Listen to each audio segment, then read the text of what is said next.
Hello everyone and welcome back to my channel. Today what we are going to be going over is the 2024 presidential election between the Democratic candidate Julian Castro and his running mate Michelle Lujan Grisham against the Republican nominee Mike Pence and his running mate Tim Scott. So generally I think that these both of these candidates have expressed their intentions of potentially running for president in 2024. Julian Castro has, run in 2020. He did lose, and did not even make it to the primaries. However, he definitely has, the fighting power in trying to secure the Democratic nomination, and definitely could, in 2024. Mike Pence, the current vice president, could definitely succeed President Trump and gaining the Republican nomination. Michelle Lujan Grisham, the VP candidate for Julian Castro, was in contention for Joe Biden's vice presidential pick. However, in light of the situations during the vetting processes and, the Black Lives Matter movement and a lot of other outrage all across the country, she was ultimately not picked. Tim Scott, another prominent speaker at the conventions for each respective party in 2020. He is a senator from the state of South Carolina. Michelle Lujan Grisham is the governor of the state of New Mexico. They are both pretty well liked. They're both people of color, and they definitely could help both equally improve their chances in many states. So, looking at, what states they would improve on, I think that it is pretty evident that Julian Castro and Michelle Lujan Grisham would definitely turn out Hispanic voters all across the country. I think that, having a full Hispanic ticket in a country, increasing more and more with, changing demographics could definitely help bring them over the edge. So what I'm doing right now is I'm filling in all the safe Democratic states. Yeah, those are all the safe Democratic states.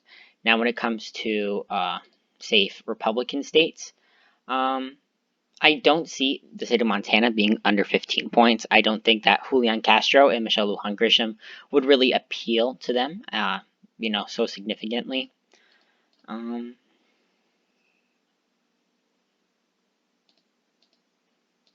I don't think the state of Mississippi would also be likely. I think it's going to be hard for them to, make it as. Oh, I forgot about the state of DC. Not the state, the DC. Now, when it comes to the likely states, we're going to go over the likely Republican states first. Alaska is going to be likely, along with the states of Kansas.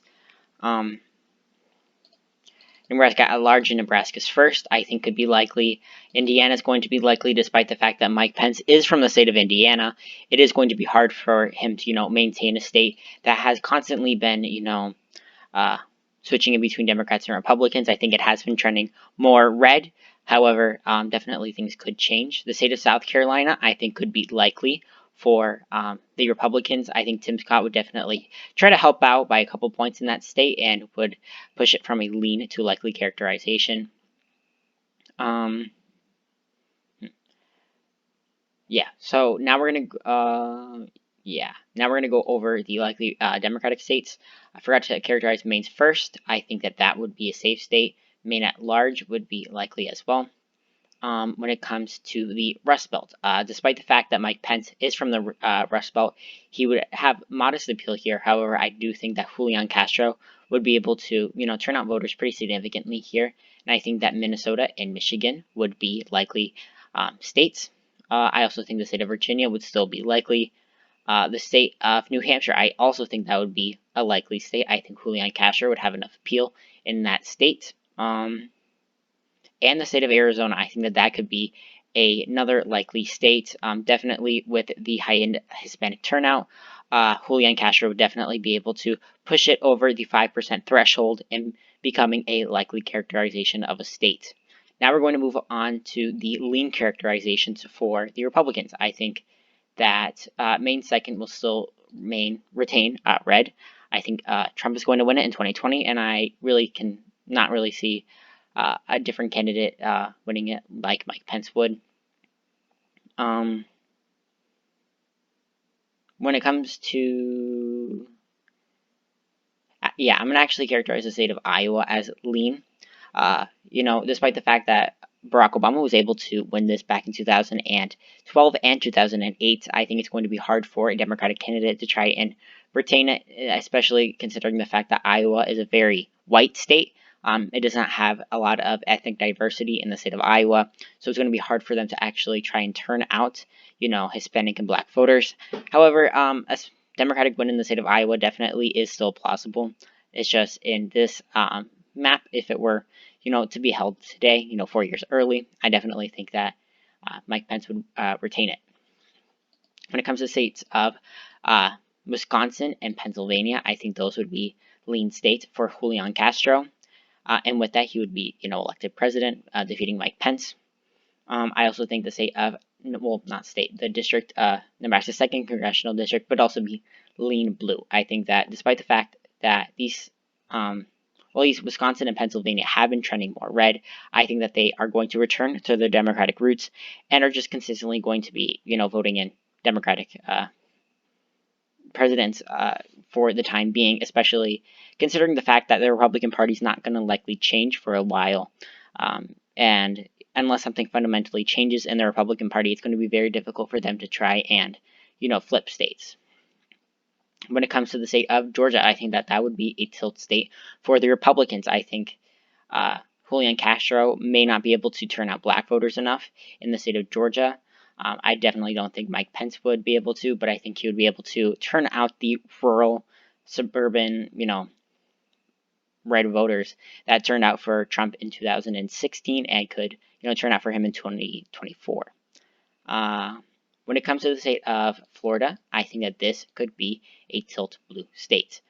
The Cuban voters and Latino voters in the state of Florida would definitely flock to Julian Castro, and I could definitely see him winning Cuban voters even in the state of Florida. I could actually see him also winning the state of Texas. This might seem a little weird, but Julian Castro is from the state of Texas. He definitely expressed that vehemently throughout his campaign in the 2020 primaries. And I think that with the Democrats, even in 2020, being very, very close in the state of Texas, as of this moment, Trump and Biden are neck and neck in the polls. That definitely could change, but, it hasn't for the past few months. And definitely it could flip blue in 2024. And if the election were held today, I definitely could see it flipping. Next up is the state of North Carolina. I could also see that state flipping blue.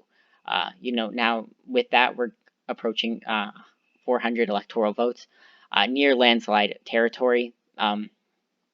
Again, I think that in North Carolina, despite the fact that Mike Pence might be able to turn out rural voters more, I don't think that he's likable enough, generally in my own opinion, and would turn out Black voters in the state of North Carolina.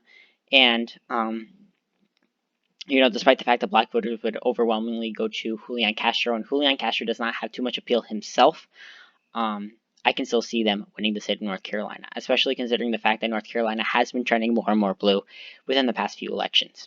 And finally, the state of Ohio, I think that will still retain red, but it's probably going to be one of the closest states along with North Carolina, as I generally think that these two states with very different demographics and different voting patterns are somewhat similar.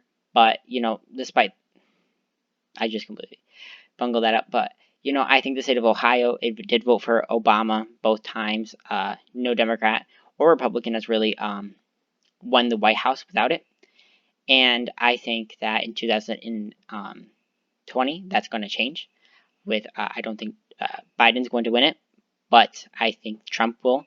And Trump will probably lose as of this moment. But the state of North Carolina, I definitely think that this is going to be a swing state that both candidates are going to target. And it's going to be a swing state for probably quite a few more years. It constantly is. However, it always has a Republican-leaning tilt. But I do think that it is starting to change. So this is the 2024 presidential map between Julian Castro with his VP, Michelle Lujan Grisham, versus Vice President Mike Pence on the Republican side with his VP, Tim Scott. So if you guys enjoyed this video, please like and subscribe. In the comments down below, leave some suggestions for other videos. And thank you.